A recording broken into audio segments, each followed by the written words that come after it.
Presiden Joko Widodo menegaskan susunan kabinet pada pemerintahan mendatang merupakan hak prerogatif Presiden dan Wakil Presiden terpilih.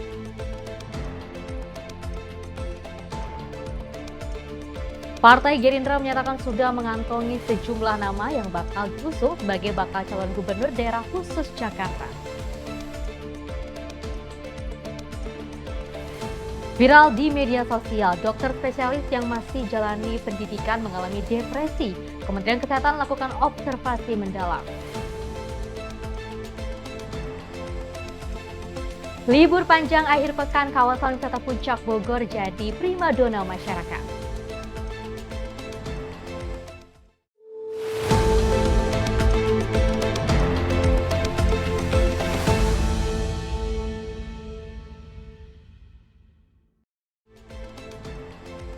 Pemirsa Simpo TV kembali hadir menemani Anda dengan berbagai informasi yang telah kami rangkum dalam sepekan. Bersama saya Fesi Rahmadi, ini dia informasinya untuk Anda.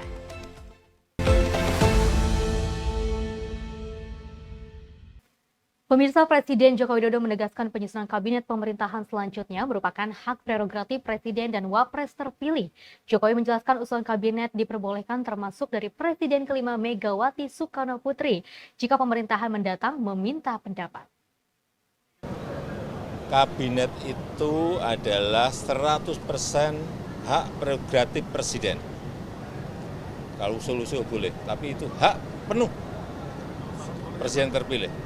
Jadi kalau minta saran dari Bu Mega gitu kalau nggak minta apa-apa ya? saran kan nggak apa-apa kalau minta saran. Tapi kalau nggak dimintai saran, ikut-ikutan nimbrung lah itu yang nggak boleh.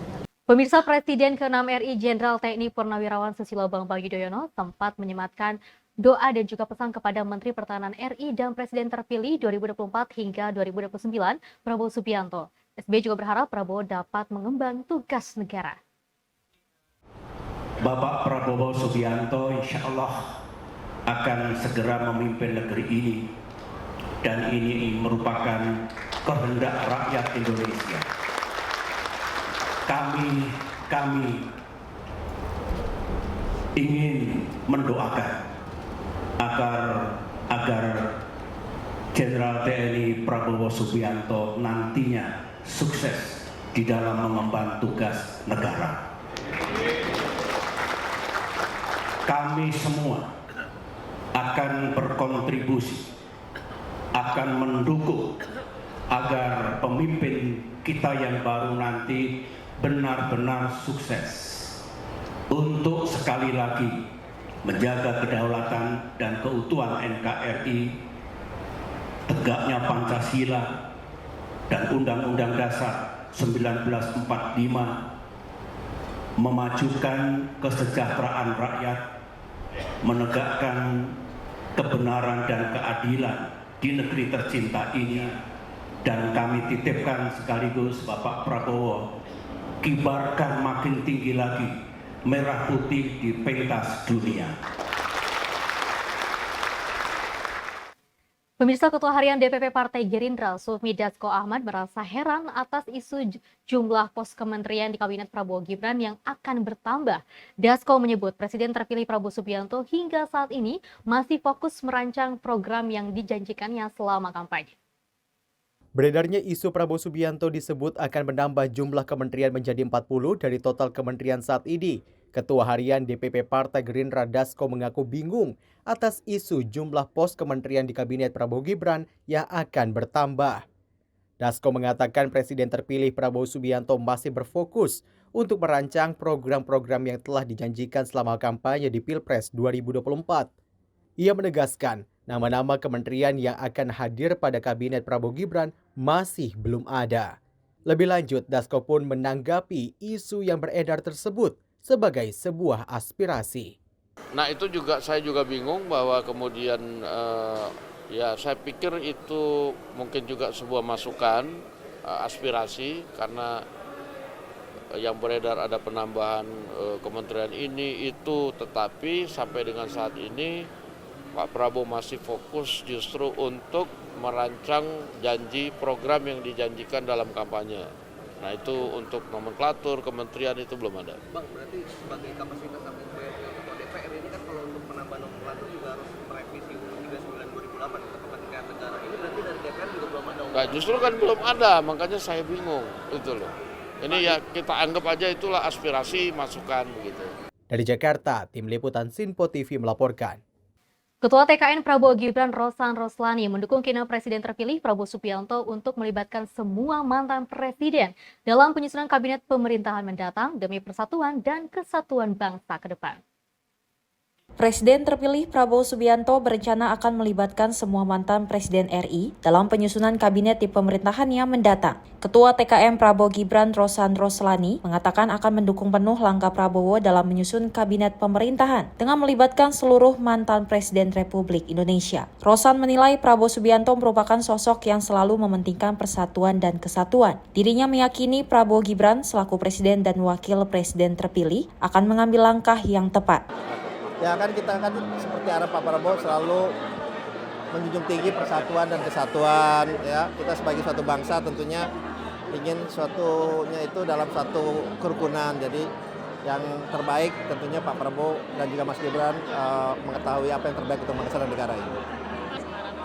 Kembali lagi itu kan prerogatif Pak Prabowo dan Presiden terpilih ya. Jadi mohon maaf mungkin saya tidak bisa komentar. Jadi kita serahkan ke Pak Prabowo. Pak, ini kan ada Pesta demokrasi pemilu udah selesai. Jadi udah nggak ada lagi 01, 02, 03 gitu ya. Yang ada ya seperti yang Pak Prabowo sampaikan, ya udah persatuan Indonesia udah dan persaudaraan dan bagaimana kita sekarang bersama-sama membangun bangsa yang besar ini menjadi lebih baik, menjadi lebih maju dan juga menjadi lebih makmur. Gitu. Dari Jakarta, Tim Sinpo TV melaporkan. Presiden terpilih Prabowo Subianto akan membentuk Forum Presidensial Club untuk kemajuan bangsa selain jadi ajang silaturahmi. Forum ini sekaligus menjadi wadah bagi para mantan presiden untuk menyampaikan gagasannya. Presiden terpilih Prabowo Subianto mengungkapkan keinginannya untuk rutin bertemu dengan para mantan presiden Indonesia dengan membentuk Presidensial Club. Prabowo nampak sangat serius untuk membentuk Presidensial Club. Menurut Wakil Ketua Umum Gerindra Habibur Rahman, ide pembentukan klub presiden tersebut bahkan sudah direncanakan sejak tahun 2014. Pengamat politik Ujang Komarudin menilai langkah Prabowo patut diapresiasi dan ditiru. Pasalnya, pembentukan Presidensial Club dinilai dapat menyatukan ide dan gagasan untuk membangun bangsa. Wadah diskusi antar mantan presiden itu akan mempunyai banyak manfaat ke depannya. Selain itu, Prabowo dinilai ingin menempatkan para mantan presiden Indonesia di tempat yang lebih terhormat dengan membentuk Presidensial Club tersebut. Soal Presidensial Club tentu ini sesuatu yang positif ya, sesuatu yang baik, sesuatu yang bagus. Paling tidak ada 4 hal yang bisa saya baca. Pertama, sebagai ajang silaturahmi. Yang kedua, ya sebagai ajang apa? Pemberian ide dan gagasan ya dari mantan presiden kepada presiden terpilih, kepada Pak Prabowo Subianto. Jadi banyak pengalaman, ide gagasan mantan-mantan presiden itu ya diberikan kepada Prabowo Gibran. Itu kan sesuatu yang bagus. Yang ketiga, saya melihatnya apa? Ya, Pak Prabowo ingin menyatukan beliau-beliau mantan-mantan presiden yang hingga saat ini tidak akrab gitu. Kita tahu dan sama-sama tahu bahwa Ibu Megawati dengan Pak SBY dari Pilpres 2004 hingga 2024, 5 kali Pilpres itu tidak akrab. Lalu di 2024 pun Pak Jokowi dengan Ibu Megawati pun putus hubungan, tidak akrab. Nah dalam konteks itu ya Pak Prabowo ingin menyatukan mereka semua dalam satu wadah, yaitu Presidensial Club. Nah yang keempat saya melihatnya, kelihatannya Pak Prabowo ingin menempatkan mantan-mantan presiden di tempat yang terhormat, di tempat yang mulia. Nah wadahnya mungkin yaitu Presidensial Club itu. Kalau saya melihatnya seperti itu. Memang nanti tantangannya gitu loh, yaitu bagaimana Pak Prabowo bisa mengajak beliau-beliau mantan-mantan presiden, Ibu Mega, Pak SBY dan Pak Jokowi untuk bisa bersatu dalam satu wadah itu. Ini ya kesulitannya, karena kalau hati yang terluka ya hati yang kecewa di masa lalu itu tidak mudah untuk bisa disatukan. Dan itu tantangan yang paling besar yang harus diselesaikan oleh Pak Prabowo ketika ingin merealisasikan Presidensial Club tersebut. Dijelaskan Presidensial Club merupakan wadah untuk menyatukan para mantan presiden Indonesia terdahulu supaya bisa tetap rutin berdiskusi tentang masalah strategis kebangsaan. Dengan tercetusnya ide Presidensial Club ini, diharapkan para mantan presiden bisa tetap menjaga silaturahmi kebangsaan, Para pemimpin bangsa harus bersatu untuk menghadapi tantangan geopolitik dan geostrategis yang sangat dinamis. Dari Jakarta, tim Simpo TV melaporkan. Pemirsa, informasi lainnya akan kami hadirkan usai jeda berikut ini.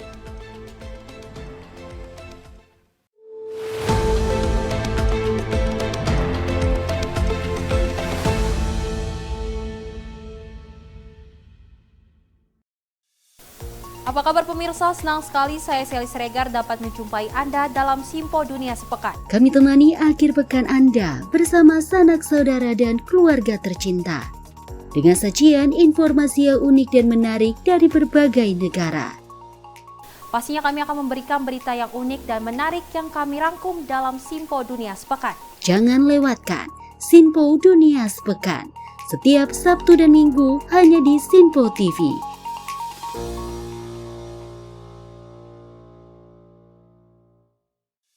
Salam jumpa pemirsa, kami kembali hadir dengan rangkaian informasi yang dihimpun dari berbagai penjuru dunia.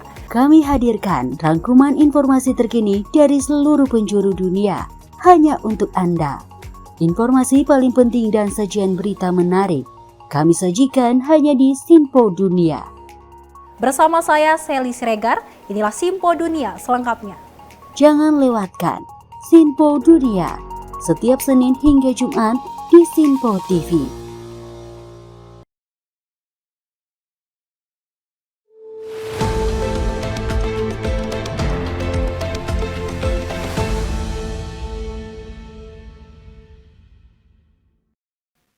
Terima kasih Anda masih bersama kami. Pemirsa, Simpo TV melakukan penandatanganan kerjasama dengan Himpunan Pengusaha Muda Indonesia (HIPMI). Hal ini dilakukan untuk memaksimalkan publikasi pengusaha, terutama pengusaha daerah, dan juga diharapkan akan dikenal luas oleh masyarakat. Himpunan Pengusaha Muda Indonesia atau HIPMI menyambangi kantor media Simpo TV di kawasan Jakarta Pusat pada Rabu sore. Ketua Umum HIPMI Akbar Bukhori disambut langsung oleh Direktur Simpo Media Group Aryawan yang didampingi oleh pemimpin redaksi Simpo TV Edi Faisal. Dan dilanjutkan dengan penandatanganan MOU kedua belah pihak untuk bersinergi dan berkolaborasi dalam mempromosikan berbagai produk lokal. Selain itu, Simpo TV diharapkan dapat membantu menumbuh kembangkan unit bisnis pengusaha di seluruh Indonesia. Hari ini kami senang sekali dari HIPMI bisa melaksanakan MOU dengan Simpo TV terkait dengan beberapa hal potensi-potensi daerah yang mungkin bisa diangkat yang selama ini belum dilirik oleh nasional. Dengan adanya kerjasama antara Simpo TV dan HIPMI, ini bisa mengangkat konten-konten ataupun produk-produk dari daerah sehingga bisa menjadi nasional. Karena keterbatasan teman-teman kami yang ada di HIPMI, pengusaha-pengusaha lokal yang ada di daerah, salah satunya adalah mempromosikan produk-produk mereka yang terbaik, baik dari provinsi maupun kabupaten kota sampai tingkat desa. Dengan ini, dengan adanya kerjasama ini, dengan adanya TV digital, Simpo TV ini bisa menumbuh kembangkan dan juga bisa mempromosikan produk mereka sehingga bisa dikenal ataupun sampai ke nasional, sampai ke Jakarta. Justru ini suatu kebutuhan bagi teman-teman pengusaha yang ada di daerah maupun yang ada di nasional. Kami sangat berterima kasih kepada Simpo yang setelah memberikan ruang kerjasama, artinya bisa mengangkat potensi-potensi yang ada di daerah. Selama ini keterbatasan teman-teman pengusaha lokal untuk bisa memasarkan produknya sampai di tingkat nasional hanya mengandalkan media sosial, dan juga nggak banyak juga teman-teman pengusaha lokal yang juga melek terhadap digitalisasi dalam hal ini media sosial. Dengan adanya kerjasama dengan Simpo, ini bisa juga mengkapitalisasi kemampuan mereka, kemampuan tim media mereka, dan juga bisa memasarkan produk-produk mereka yang ada di desa, kabupaten kota, provinsi, sehingga bisa dipasarkan secara tingkat nasional. Kami berterima kasih kepada Simpo yang telah membuka ruang kerjasama kepada kami, bisa mengangkat teman-teman, potensi teman-teman dan konten-konten lokal yang ada di daerah sehingga bisa menjadi nasional. Sementara itu, Direktur Simpo Media Group Aryawan mengungkapkan keinginannya untuk membantu para pengusaha, khususnya yang berada di daerah untuk mempublikasikan bisnisnya.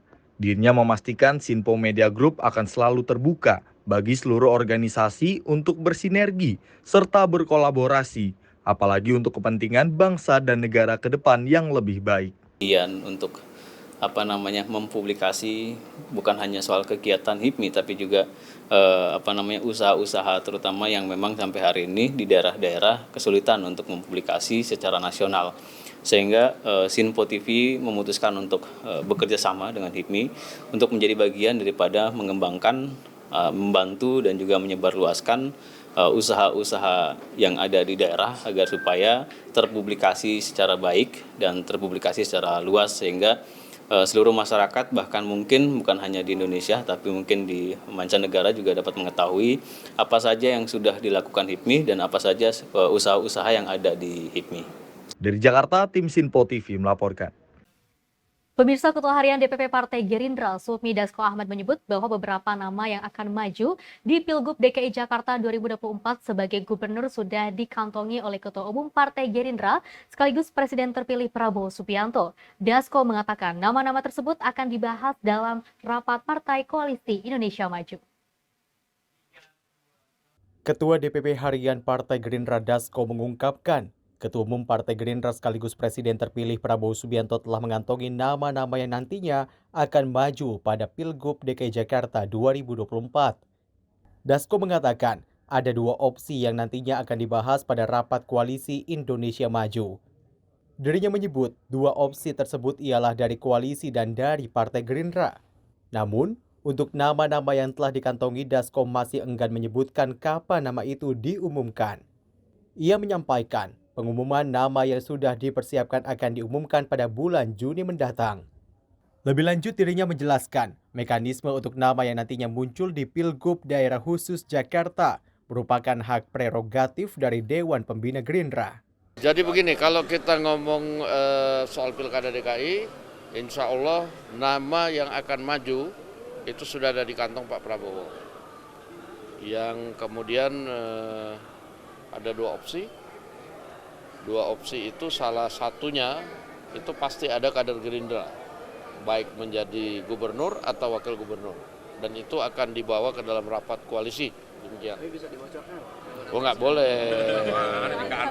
Nggak boleh. Dari partai koalisi lainnya berarti ya Pak? Ya. Abang kan tadi nyinggung kalau ini hasil kompromi sama koalisi Indonesia Maju ya. Berarti dinamika politik di Pilkada DKI ini koalisinya akan tetap bersama-sama Kim, Bang?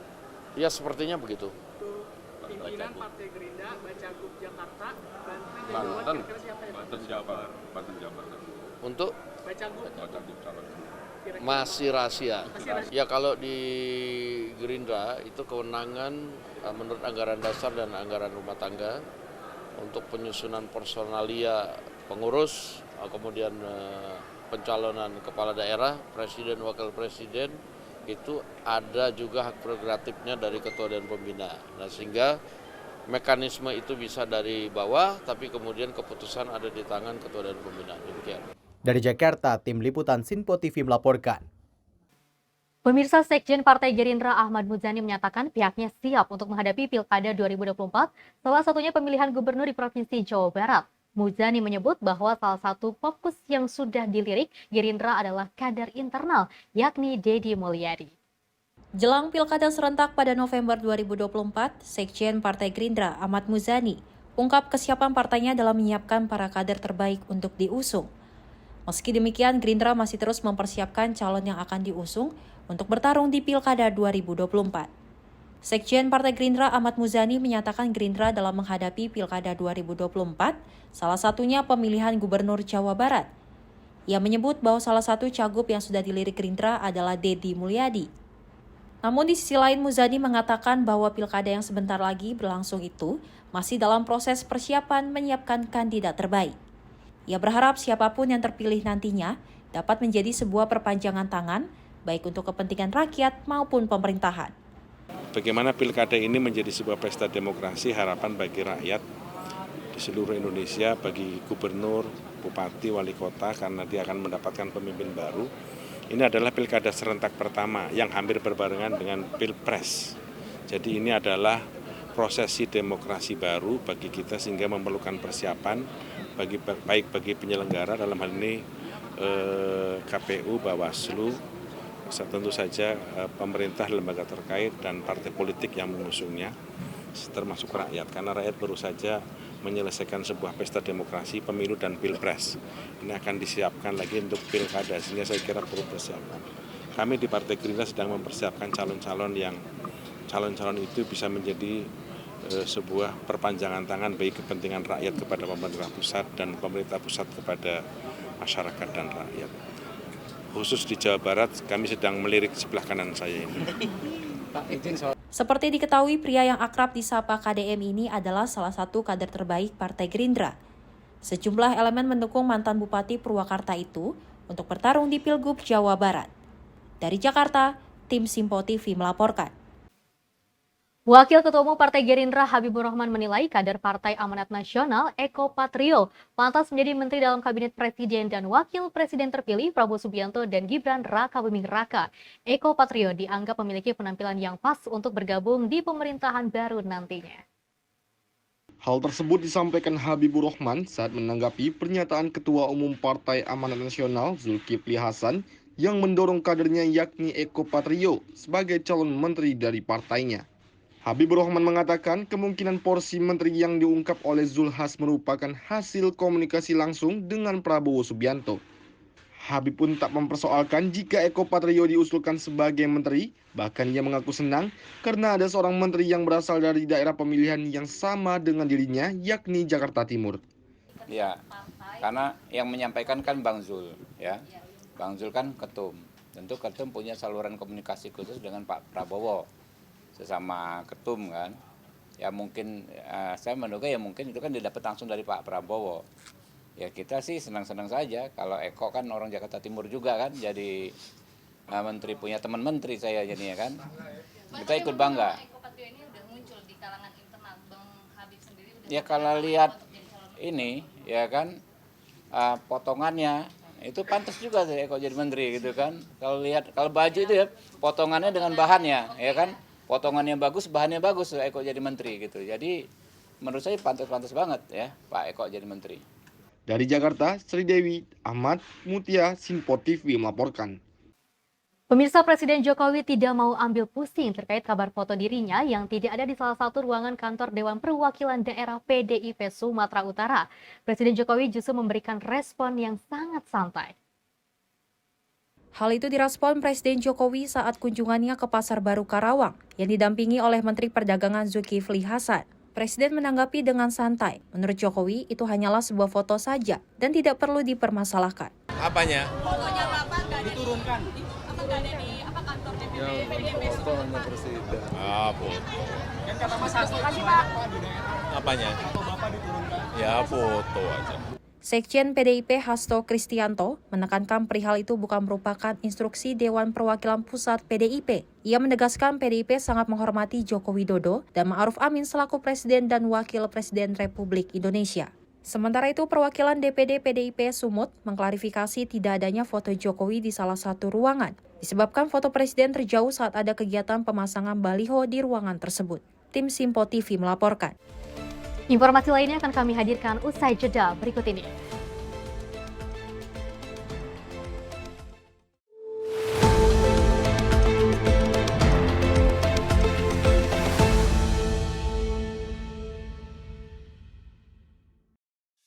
Halo, salam jumpa pemirsa. Kami kembali hadir dengan rangkaian informasi yang dihimpun dari berbagai penjuru dunia. Kami hadirkan rangkuman informasi terkini dari seluruh penjuru dunia hanya untuk Anda. Informasi paling penting dan sajian berita menarik kami sajikan hanya di Simpo Dunia. Bersama saya Dewi Manik, inilah Simpo Dunia selengkapnya untuk Anda. Jangan lewatkan Simpo Dunia setiap Senin hingga Jumat di Simpo TV.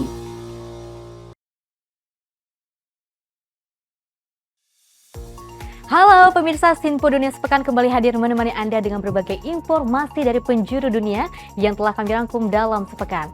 Kami temani akhir pekan Anda bersama sanak saudara dan keluarga tercinta. Dengan sajian informasi yang unik dan menarik dari berbagai negara. Bersama saya Festi Rahmadi, ini dia informasinya untuk Anda. Jangan lewatkan Simpo Dunia sepekan setiap Sabtu dan Minggu hanya di Simpo TV.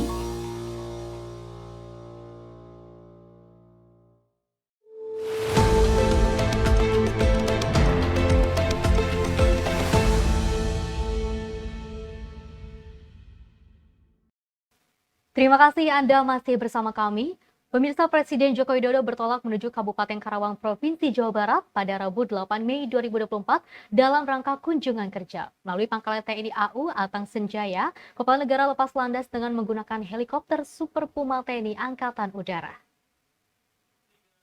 Setibanya di helipad Balai Layanan Usaha Produksi Perikanan Budidaya Desa Pusaka Jaya Utara, Kabupaten Karawang, Presiden Jokowi langsung menuju lokasi peresmian dengan menggunakan mobil.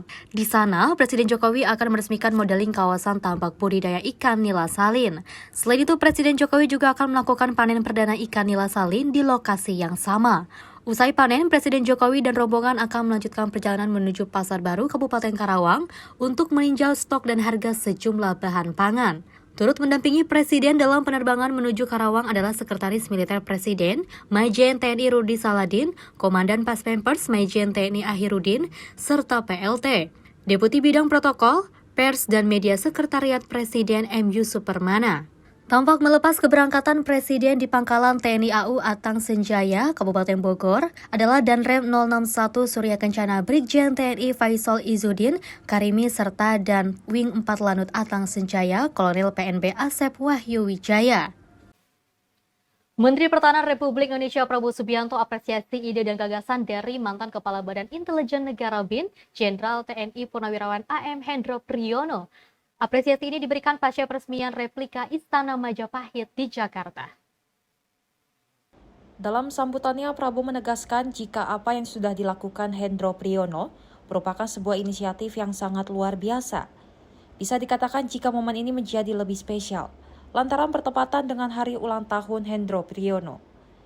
Diketahui pula jika pembangunan replika Istana Majapahit yang berada di Jakarta tersebut sebagai bagian dari upaya untuk melestarikan budaya dan warisan tanah air. Prabowo juga menambahkan jika upaya ini untuk melestarikan budaya dan warisan tanah air yang memang mengalami sejumlah tantangan serius. Menurut Prabowo sangat penting bagi kita sebagai putra-putri bangsa untuk melestarikan budaya sendiri yang begitu kaya dan divergen. Prabowo juga menambahkan jika kebudayaan adalah sebuah kekuatan identitas bangsa yang bukan hanya memperlihatkan nilai adiluhur bangsa, namun juga sebagai daya tarik yang dapat menghasilkan nilai tambah sebuah negara. Pada kesempatan tersebut, tampak Prabowo turut menandatangani prasasti untuk Keraton Majapahit yang bertuliskan replika Keraton Majapahit Jakarta, yang juga merupakan bentuk gelombang kebangkitan bangsa Indonesia di bidang kebudayaan nasional. Adapun replika Keraton Majapahit ini dibangun seperti aslinya dengan skala yang lebih mini. Dalam kesempatan tersebut tampak dihadiri sejumlah tamu seperti diantaranya Purnawirawan TNI dan pejabat seperti Tri Sutrisno, Agung Gumelar, Ketua MPR RI Bambang Susatyo, Menko PMK Muhadjir Effendi, Menteri Perdagangan Zulkifli Hasan, Menkominfo Budi Ari, Kapolri Jenderal Polisi Listio Sigit Prabowo, KSP Jenderal TNI Purnawirawan Muldoko, serta Ketua LVRI Letjen TNI Purnawirawan HBL Manteri. Dari Jakarta, Tim Liputan Simpo TV melaporkan. Kementerian Sosial mengeluarkan inovasi baru dengan meluncurkan aplikasi yang akan mempermudah dalam pembaruan data penerimaan bantuan sosial di seluruh Indonesia yang bernama Cek Bansos. Menteri Sosial Tri Risma hari ini menyebut melalui aplikasi itu Kemensos akan dapat lebih mudah untuk memantau perubahan data para penerima manfaat. Untuk mempermudah memantau perbaruan data untuk penerima bantuan sosial, Kementerian Sosial meluncurkan aplikasi terbaru yang bernama Cek Bansos.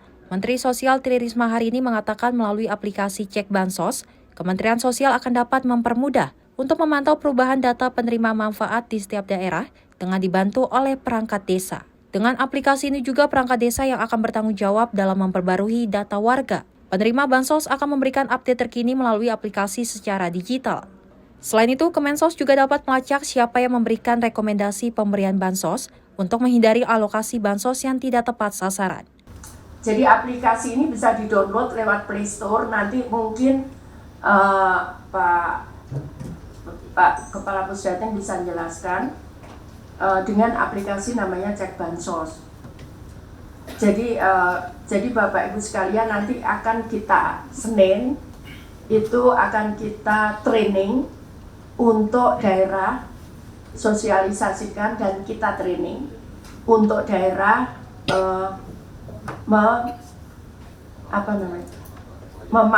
bagaimana memanfaatkan aplikasi ini. Jadi sekali lagi ini semua akan tahu sebetulnya nama si A misalkan di penerima bansos ini usulan siapa. Kalau Bapak Ibu sekalian tidak ingin misalkan, oh ya Risma ini sudah nggak layak, maka Bapak Ibu sekalian juga bisa mengusulkan itu menjadi tidak layak.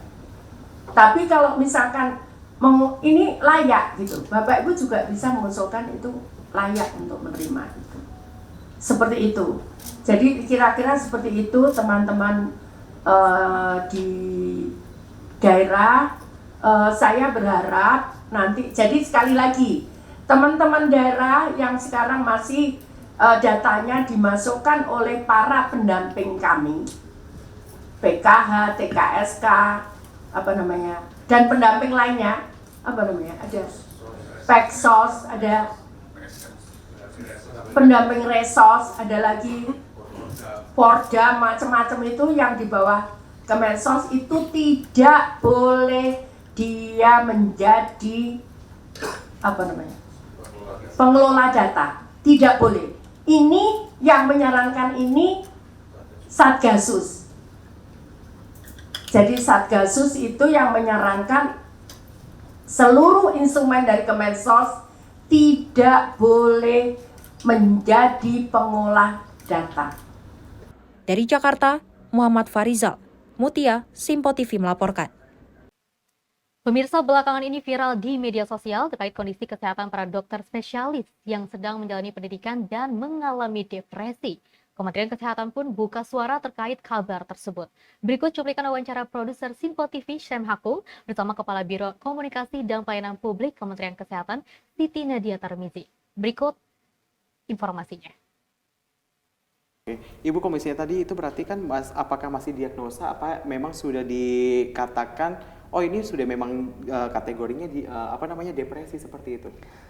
Ini kategori depresi, tapi untuk lebih memastikan apakah dia betul-betul depresi atau tidak, artinya untuk menegakkan diagnosis itu harus lakukan wawancara mendalam. Ya. Karena itu kan hanya questionnaire ditanya secara cepat ya, kita hanya mendeteksi oh ada kemungkinan si A, si B ini tergolong mengalami depresi ringan, sedang ataupun depresi berat. Karena ini sebenarnya kajiannya dilakukan secara online, ya, jadi sangat mudah. Kita tinggal meminta rumah sakit vertikal menyampaikan ini kepada seluruh peserta pendidikan dokter spesialis yang adanya, dan ini mengisinya kurang lebih 10-15 menit, jadi tidak lama. Awalnya ini adalah dipicu dari permasalahan perundungan yang terjadi di kalangan peserta pendidikan dokter spesialis, dan kita melihat sejak tadi saya sampaikan sejak tahun lalu kita memberikan kanal pengaduan untuk perundungan ya. Kasus ini masih terus terjadi walaupun sudah ada instruksi Menteri Kesehatan untuk menjaga memastikan jangan sampai perundungan itu terjadi di rumah sakit vertikal Kementerian Kesehatan. Pemirsa, Menteri Luar Negeri Retno Marsudi melakukan press briefing terkait KTT Organisasi Kerjasama Islam atau OKI ke-15 di Banjul, Gambia pada 4 hingga 5 Mei 2024. Dalam kesempatan itu, Indonesia kembali menekankan untuk kompak menyerukan gencatan senjata dalam Perang Gaza, dan seruan itu disampaikan di tengah pembantaian yang masih dilakukan di jalur Gaza. KTT Banjul merupakan KTT OKI reguler pertama setelah serangan Israel ke Gaza. Pada bulan November yang lalu, Saudi Arabia mengadakan KTT luar biasa yang khusus membahas mengenai situasi di Gaza. Walaupun KTT Banjul ini adalah KTT reguler, tetapi dengan semakin memburuknya situasi Gaza, maka tidak dapat dielakkan bahwa perhatian anggota OKI tetap terfokus pada situasi di Gaza. Di dalam pernyataan nasional Indonesia, saya menyampaikan dua hal utama, yaitu yang pertama mengenai Palestina. Yang kedua mengenai agenda OKI untuk masalah pembangunan dan isu perempuan.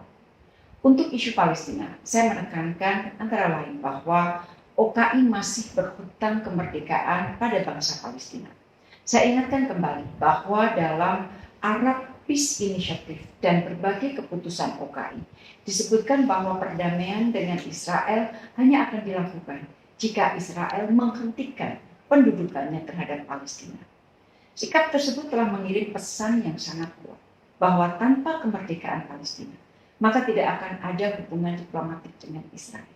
Dengan tegas, saya ingatkan bahwa keputusan dan pesan tersebut sudah seharusnya dipertahankan secara konsisten. Pemirsa, informasi lainnya akan kami hadirkan usai jeda berikut ini.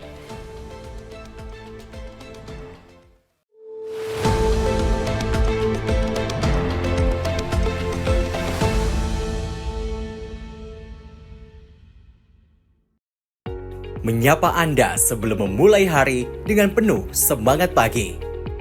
Halo, selamat pagi. Pagi Sally, pagi pemirsa dimanapun semua. Beragam informasi dari seluruh penjuru negeri siap menemani Anda di pagi hari.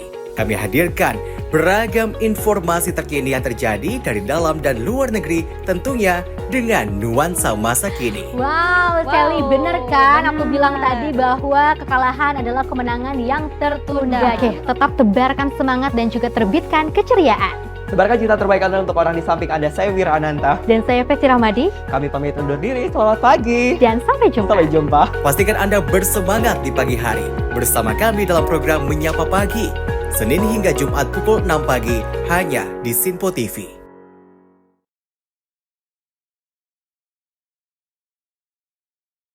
Halo, salam jumpa pemirsa.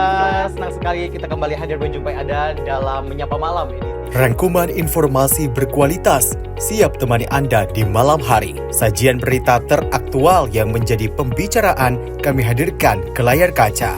Laporan dari berbagai peristiwa kami sajikan ke ruang informasi Anda. Kami hadirkan topik yang jadi sorotan dengan nuansa kekinian. Bangga sekali yang melihat sepak bola Indonesia akhirnya seperti itu. Selain main di Qatar, Presiden juga ikut ya, para menteri. Tapi bukan di Qatar. Ya, di Gorontalo. Ini di Gorontalo pada saat meninjau panen raya seperti itu, panen raya jagung di Provinsi Gorontalo. Dan kita berharap kok peristiwa-peristiwa seperti ini jauh-jauh lah ya, benar kan Andi ya. Karena mengerikan curanmor, terus kayak kejadian seperti tadi yang nggak kita duga, nggak kita sangka, yang kita jauh-jauhkan nih bisa saja menimpa gitu. Dan kita tetap harus berhati-hati pemirsa. Saya Andi Rezaldi, saya Chef Hakung. Terima kasih sudah menonton. Selamat malam dan sampai jumpa. Saksikan selalu Menyapa Malam setiap Senin sampai Jumat pukul 20.00 waktu Indonesia bagian Barat hanya di Sinpo TV.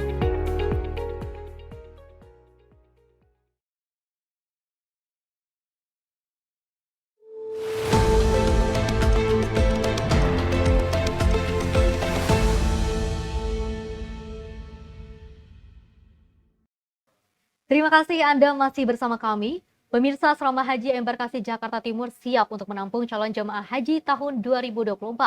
Sarana dan prasarana sudah disiapkan untuk memastikan kenyamanan para calon jemaah haji dari berbagai daerah.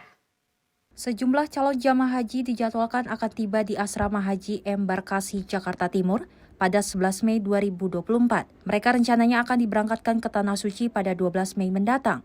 Segala persiapan untuk calon jamaah haji pun telah dilakukan Asrama Haji Embarkasi Jakarta Timur untuk kenyamanan para calon jamaah haji sebelum diberangkatkan.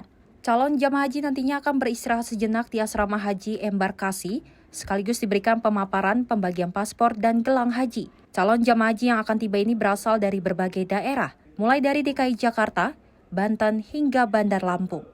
Oke, kita di embarkasi dari tahun-tahun lalu menggunakan satu layanan, sehingga nanti ketika jemaah datang kami terima di Gedung Serbaguna 2. Nah, kemudian di situ nanti akan cek kesehatan, kemudian cek administrasi dan sebagainya, termasuk surat masuk ke asrama. Karena perlu kami sampaikan bahwa ketika Pondok Gede menjadi embarkasi, itu kita menerapkan regulasi internasional penerbangan, Pak. Karena sejatinya ketika jemaah sudah masuk di Pondok Gede, itu adalah bandara gitu. Jadi harus steril. Tetapi ini aturan internasional, karena jemaahnya di situ ya bandara, maka dia harus steril. Makanya dari mulai makanan catering yang ada di Pondok Gede itu di bawah tinjauan dari KKP. Tiap hari, tiap masak itu pasti dites higienitasnya dan lain sebagainya. Nah, kembali lagi ketika jemaah masuk, para jemaah nanti akan mendapatkan hak-hak sesuai dengan regulasi, ya, diantaranya dia akan mendapat living cost, kemudian akan mendapat gelang dan identitas lain. Kalau identitas lain mungkin Itu dari biasanya kalau dari perbankan ya kayak kain ihram, kemudian ada handbag. Tetapi kalau di Pondok Gede dia akan mendapatkan living cost, kemudian akan mendapatkan gelang, dan tentunya mungkin pengecekan paspor dan visa. Dari Jakarta Timur, tim Simpo TV melaporkan. Pemirsa, Asrama Haji Embarkasi Jakarta telah menyiapkan layanan prioritas untuk jamaah lansia yang akan diberangkatkan pada tahun 2024 ini. Ketua Panitia Penyelenggara Badan Haji Embarkasi Jakarta, Cecep Hairul Anwar, mengatakan pihaknya sudah melakukan berbagai persiapan untuk para jamaah termasuk jamaah lansia. Kementerian Agama merilis jadwal pemberangkatan dan pemulangan jamaah haji Indonesia. Jemaah dijadwalkan mulai masuk asrama pada 11 Mei 2024 dan akan dilakukan secara bertahap. Asrama untuk para jamaah haji pun sudah dipersiapkan sebelum jamaah akan diberangkatkan. Ketua PPIH Embarkasi Jakarta, Cecep Hairul Anwar, mengatakan persiapan tersebut telah dilakukan sejak jauh hari. Fasilitas seperti kursi roda untuk lansia juga telah disiapkan. Lebih luas, ia pun menyebut jamaah haji lansia akan diprioritaskan dengan memberikan pengecekan kesehatan dan fisik, agar memudahkan jamaah haji lansia nantinya untuk menempuh perjalanan jauh menuju Tanah Suci. Kami juga melakukan koordinasi dengan pihak penerbangan, saya sudah insya Allah ready. Kemudian dengan angkutan, bis, kami juga memastikan ke pihak Damri bahwa di tahun 2024 ini tagline-nya masih ramah lansia. Jadi 30% jemaah kita itu lansia.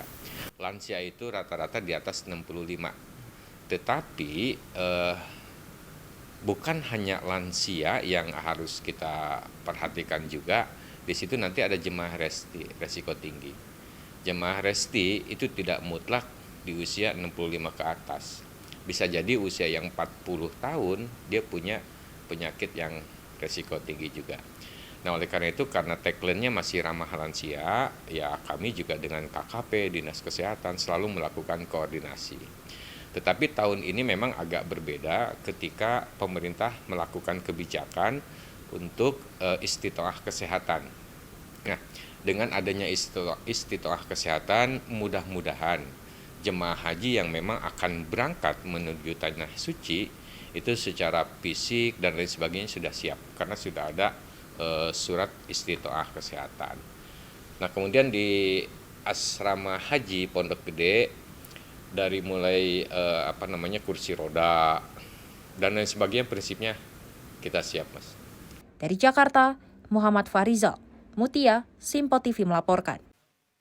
Pemirsa, jelang penerimaan peserta didik baru, data Dinas Pendidikan Kota Bekasi mencatat jumlah lulusan pelajar sekolah di tahun 2024 terdapat sebanyak 44.562 siswa. Meski demikian, daya tampung SMP negeri di Kota Bekasi hanya berjumlah 13.600 siswa. Sehingga siswa yang tidak diterima di sekolah negeri saat seleksi PPDB harus melanjutkan pendidikan ke sekolah swasta. Berdasarkan data Dinas Pendidikan Kota Bekasi, sebanyak 44.000 pelajar sekolah dasar akan lulus pada tahun ini. Namun begitu, daya tampung SMP Negeri Kota Bekasi hanya dapat menampung 13.600 siswa saja.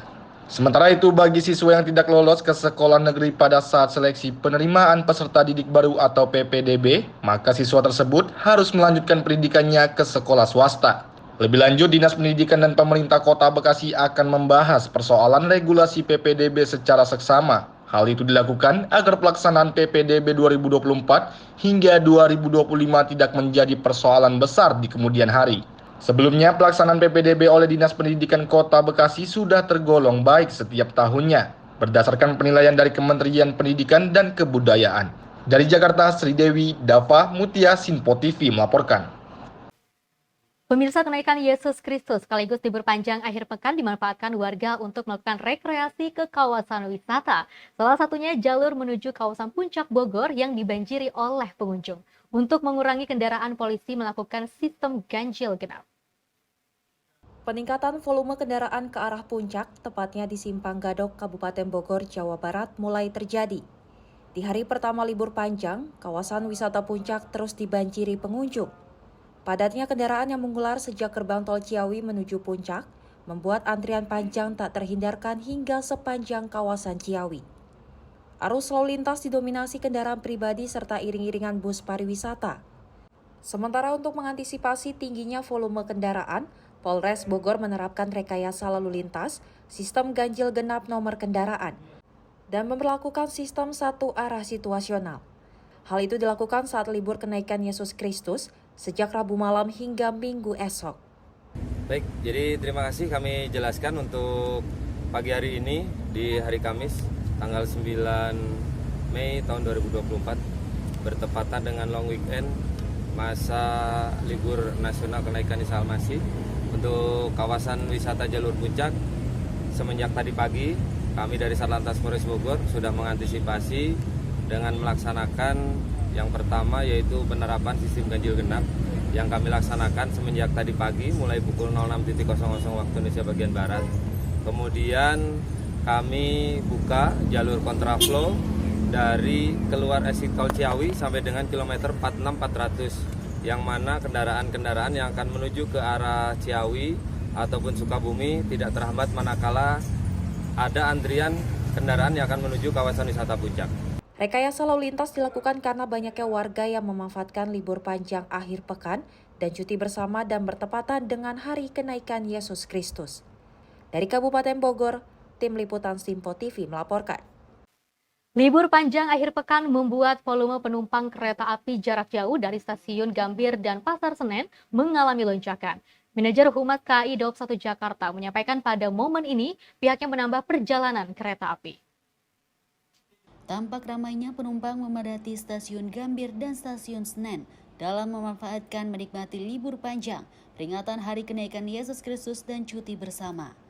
Momen long weekend ini dimanfaatkan oleh masyarakat untuk menikmati liburan bersama keluarga dan kerabat. Sekitar 115.000 tiket lebih telah dipesan untuk periode keberangkatan pada tanggal 8 Mei hingga 12 Mei 2024. Manajer Humas Daob 1 Jakarta Iksvan Hedri Winto menyampaikan akan ada penambahan frekuensi perjalanan kereta api guna pengantisipasi peningkatan volume pelanggan pada libur panjang akhir pekan. Libur panjang Hari Besar Nasional Kenaikan Yesus Kristus ditambah cuti bersama, volume penumpang keberangkatan dari Daob 1 Jakarta mengalami peningkatan 2 kali lipat dibanding hari biasa. Masa libur panjang mulai dari 8 sampai dengan 12 Mei 2024 ada sekira 115.000 tiket telah terjual. Dengan rincian 57.500 penumpang berangkat dari stasiun besar Pasar Senen dengan jumlah perjalanan sebanyak 31 kereta api jarak jauh. Kemudian 37.100 penumpang berangkat dari stasiun besar Gambir dengan perjalanan 33 kereta api KA jarak jauh. Untuk pantauan hari ini Kamis 9 Mei 2024 pada pukul 07.00 waktu Indonesia bagian Barat, volume penumpang untuk keberangkatan dari Daob 1 Jakarta ada sekira 34.000, di mana berangkat dari stasiun besar Pasar Senen sebanyak 17.000, dari stasiun besar Gambir sebanyak 12.000, dan stasiun lainnya wilayah Daob 1 Jakarta sebanyak 5.000.